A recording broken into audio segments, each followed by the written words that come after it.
ইরানের হাতে পারমাণবিক অস্ত্র থাকলে ইসরায়েল 2 দিন নয় বরং 2 ঘন্টাও টিকে থাকতে পারত না। আর এ কারণেই বেনিয়ামিন নেতানিয়াহুর উচিত যুক্তরাষ্ট্রের প্রতি কৃতজ্ঞ থাকা, এমনই বিস্ফোরক মন্তব্য করেছেন মার্কিন প্রেসিডেন্ট ডোনাল্ড ট্রাম্প। সম্প্রতি নিউ ইয়র্ক টাইমসকে দেয়া এক সাক্ষাৎকারে ট্রাম্প বলেন, ইরানের ওপর যুক্তরাষ্ট্রের ক্ষেপণাস্ত্র ও বিমান হামলায় তেহরানকে আলোচনার টেবিলে ফিরতে ও সমঝোতায় রাজি হতে বাধ্য করেছে।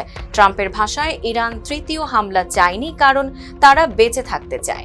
নেতানিয়াহুর সমালোচনা করে ট্রাম্প বলেন, এই পুরো চুক্তিকেই ভেস্তে দিতে বসেছিল লেবাননে ইসরায়েলের হামলা।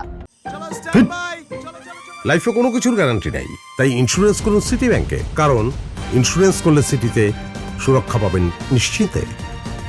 নেতানিয়াহুকে খুবই কঠিন একজন মানুষ বলেও মন্তব্য করেন ট্রাম্প।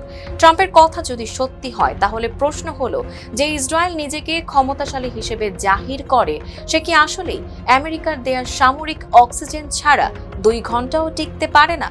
তাই তো বিশ্লেষকরা বলছেন, এত শক্তি দেখিয়েও ট্রাম্পের সমস্ত কটাক্ষ নীরবে হজম করে ইসরায়েল। পরিস্থিতি দেখে বলতেই হয়, বাপেরও বাপ থাকে। Tanjiba Nowrin, face the people.